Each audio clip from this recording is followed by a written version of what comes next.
Hello, എല്ലാവർക്കും സുഖമല്ലേ? കുഞ്ചിനൊരു പട്ടുപാവാട എടുത്തപ്പോഴത്തേക്കും ഒരു സീക്രട്ട് ഉണ്ട് എന്ന് ഞാൻ പറഞ്ഞത് ആരൊക്കെ ഓർക്കുന്നുണ്ട്? അപ്പോൾ അതെ, ഇതാണ് ആ സീക്രറ്റ്. നമ്മൾ കുഞ്ചുവിന് വേണ്ടി ഒരു ഓണം ഷൂട്ട് എടുക്കാൻ വേണ്ടി പോവുകയാണ്. പീതാംബര ഫിലിംസ് ആൻഡ് പ്രൊഡക്ഷൻസ് എന്ന് പറയുന്നൊരു ഇൻസ്റ്റിറ്റ്യൂട്ട് ഉണ്ട് എറണാകുളത്ത്.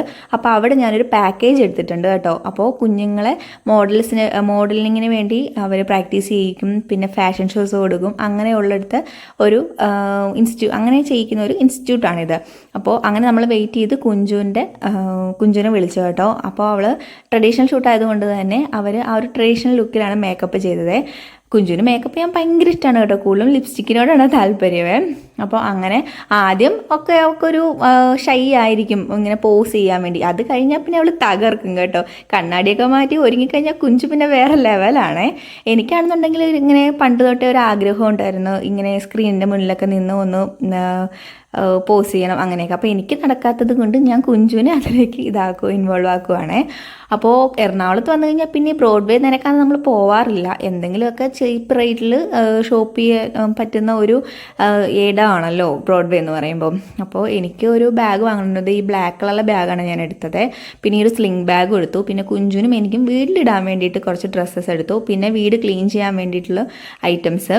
ഉച്ച ടൈം ആയതുകൊണ്ട് തന്നെ നല്ല ദാഹമായിരുന്നു. ഒരു കരിക്കും പിന്നെ ഒരു ഐസ്ക്രീമൊക്കെ കഴിച്ചിട്ട് നമ്മൾ നേരെ സുഭാഷ് പാർക്കിലോട്ടാണ് വന്നത്. അവിടെ കുറേ നേരം റെസ്റ്റ് എടുത്ത് ഇങ്ങനെ ഇരുന്നു. കുഞ്ചു ആണെന്നുണ്ടെങ്കിൽ പാർക്കിൽ വന്നു കഴിഞ്ഞാൽ ഫുൾ ഓടിക്കളിച്ച് നടപ്പാണ്. ആ പാർക്കിൽ കൊണ്ടുവന്നതിൻ്റെ സ്നേഹമാണ് കേട്ടോ ഈ കാണിക്കുന്നത്. നമ്മൾക്ക് കല്യാണത്തിന് മുന്നേ നമ്മളിവിടെ വന്നപ്പോഴത്തേക്കും ഞങ്ങളിങ്ങനെ പറയുമായിരുന്നു കേട്ടോ, ഇവിടെ കുഞ്ഞുണ്ടാകുമ്പോൾ കുഞ്ഞിനെ കൊണ്ടുവന്ന് ഇങ്ങനെ വോക്ക് ചെയ്യിക്കണം, നല്ല രസമായിരിക്കുമെന്ന്. പിന്നെ ഞാൻ കുറച്ച് സാധനങ്ങൾ വാങ്ങാൻ വേണ്ടി പ്ലാൻ ചെയ്തിട്ടുണ്ടായിരുന്നേ. അതെല്ലാം വാങ്ങിയെന്നാണ് ഞാനിങ്ങനെ ഡയറിയിൽ നോക്കിയത്. അത് കഴിഞ്ഞപ്പോഴത്തേക്ക് ഞങ്ങൾ പിന്നെ ഒരുമിച്ച് കളിക്കാൻ വേണ്ടി ഇറങ്ങിയ പാർക്കിലോട്ടെ, ഞാനും കുഞ്ചും കൂടെ. പിന്നെ സ്ലൈഡും ഇതൊക്കെ കണ്ടു കഴിഞ്ഞാൽ കുഞ്ചു അവിടുന്ന് പിന്നെ വരത്തേയില്ല. വീട്ടിൽ പോകുമെന്ന് പറഞ്ഞ് ബഹളം വെച്ചപ്പോഴത്തേക്കും ദേ പിണങ്ങി നിൽക്കുന്നുണ്ട് കണ്ടത്. പിന്നെ നമ്മൾ എറണാകുളം വിട്ടു ആലപ്പുഴയ്ക്ക് പോവുകയാണേ. നേരെ അന്ധകാരനഴി ബീച്ചിൽ ഒന്ന് കയറിയായിരുന്നു.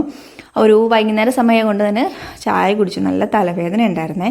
പിന്നെ അവിടം വരെ വന്നിട്ട് ഇതുവരെ ഞാൻ അന്ധകാരനഴി ബീച്ചിൽ പോയിട്ടില്ല, കയറിയിട്ടില്ല. അതുകൊണ്ട് തന്നെ ബീച്ചിലോട്ടും പോയി ഇറങ്ങിയേ. എന്താ ഒരു വെറൈറ്റി ഒരു ഇതാണ്. നമ്മുടെ നോർമൽ ബീച്ച് പോലെയല്ല, ഇങ്ങനെ പൊഴിയും കടലും കൂടെ ചേർന്ന് കിടക്കുന്ന ഒരു നല്ല രസമാണ് കേട്ടോ. അത്യാവശ്യം ആൾക്കാരൊക്കെ വന്നിട്ടുണ്ടായിരുന്നേ. അങ്ങനെ ഞങ്ങൾ അതിൻ്റെ സൈഡിൽ കൂടെയൊക്കെ നടന്നു. അത് കഴിഞ്ഞിട്ട് ഞങ്ങൾ പിന്നെ വീട്ടിൽ പോയി. അപ്പോൾ ഇന്നത്തെ ദിവസം അങ്ങനെ പോയി. ഇന്നത്തെ വീഡിയോ ഇത്രയേ ഉള്ളൂ. ഓക്കെ, എല്ലാവരും സബ്സ്ക്രൈബ് ചെയ്തേക്കണേ.